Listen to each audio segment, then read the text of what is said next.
Guys, what's going on? Welcome to part 3. So I'm going to get right into it.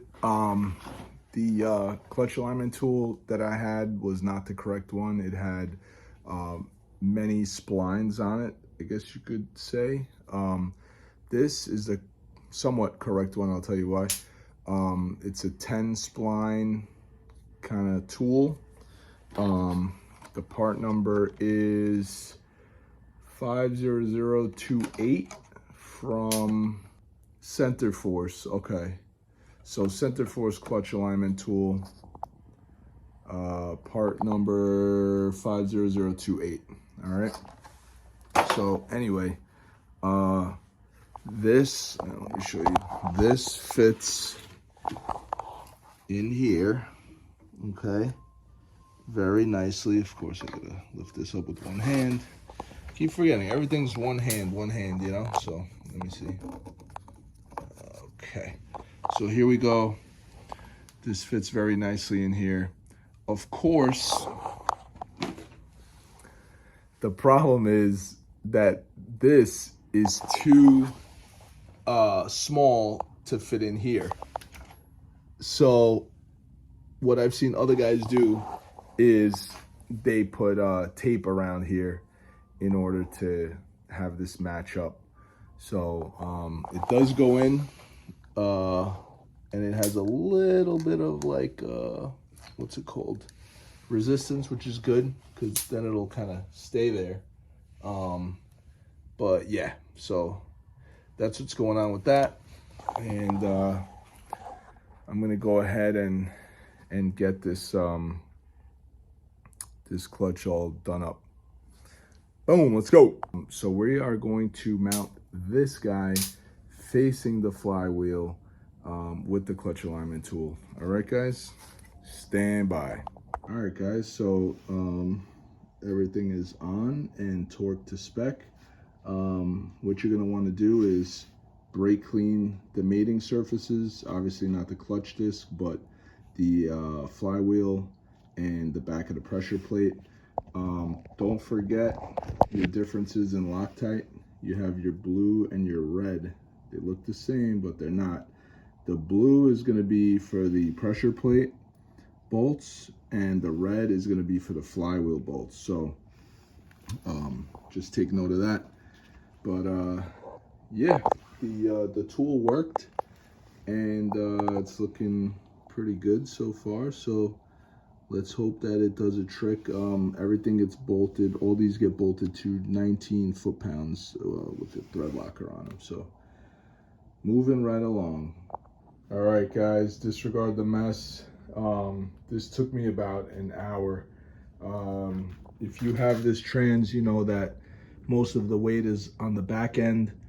So you're gonna be kind of doing a squat, holding, I don't know, 50, 60 pound trans, trying to line the splines up. Tons of fun. But yeah, we're looking good. I'm very happy with it. Finally being mounted on. Now, I got 5 out of 6 bolts to line up, and I'm gonna try to show you those right now. So we have one here, right? 2, 3.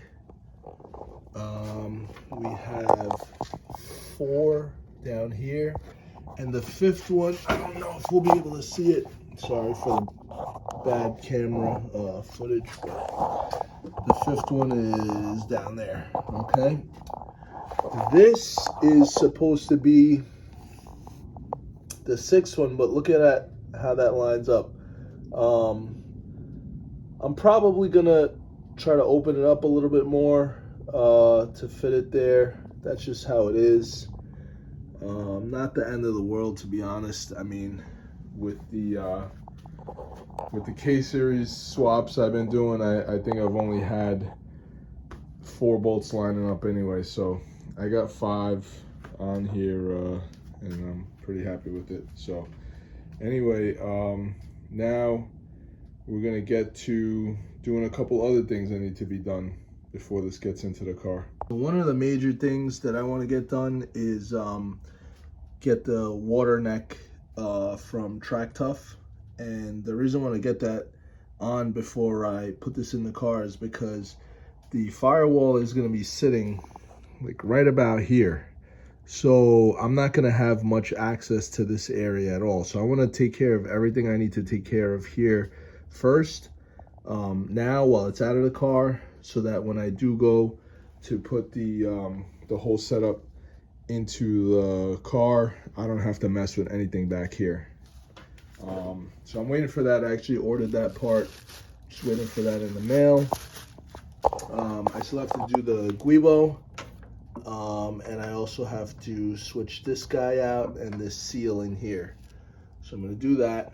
The cut for the starter looks really good. I don't have a starter yet to mock that up, but I don't think I'll need to do any additional cutting. I think that's going to be perfect. What else needs to be done? Oh, the exhaust. So I have, since I'm going NA just to get this thing running, I have an S2000 header that has to be modified.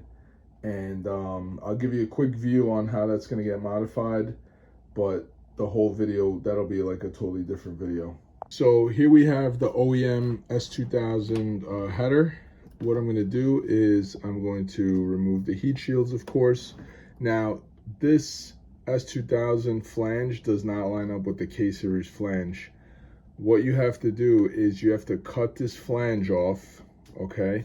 Then you buy a K-Series flange and you have someone weld the runners to that K-Series flange. The only difference is that these two middle ones need to be turned. So you're actually gonna cut them off at some point along here. I'll have to show you in the video, but you cut the two middle runners off and turn them a little bit, and then they fit into the flange perfectly. Also, I was told that when you mock it up, right, which it would be sitting right here on this side, what you could do is you could even angle, like mess with the angle a little bit, so the way it sits, you know, against the transmission, to kind of hug this area a little bit better, to give you more clearance in the car. So that's another project I'm going to be working on. I don't think it'll be too hard. Just going to be loud cutting all that metal, but yeah, so that's what I have next. The valve cover is at JT powder coating right now. That should be coming soon. Stay tuned for the color on that, and the rest of the stuff that I'm getting back from them. Did pick up that bumper. Super rare, I guess, these days. I mean, not super rare, but kind of hard to get, I should say. The bumper with the fog lights here. I honestly knew nothing about it, but my buddy Dominic told me about it, because, you know, I'm not a Beamer guy, but I'm learning all these things. So little OEM plus right there, that's a M-Tech 1, like a sport bumper, the earlier design, and I like it better than the M-Tech 2. M-Tech 2 is kind of like a M3 style, I guess you could say, close to it, but this M-Tech 1 looks so dope. I seen a company make vents for where the fog lights go, and those vents have hoses that go to the brake calipers in the front. So kind of cool. I think I'm gonna go that route. So a lot of stuff going on. You know, a little maintenance here. S2K header, valve covers coming back from powder coating, and then yeah, it's gonna be ready to go back in the car. I also have polyurethane bushings for here, so looking good. But hope you enjoyed that. Hope this whole process seems a little bit easier now that you got to see what it entailed. And if you guys have any questions, please let me know. Yeah, that's it. Hit me up.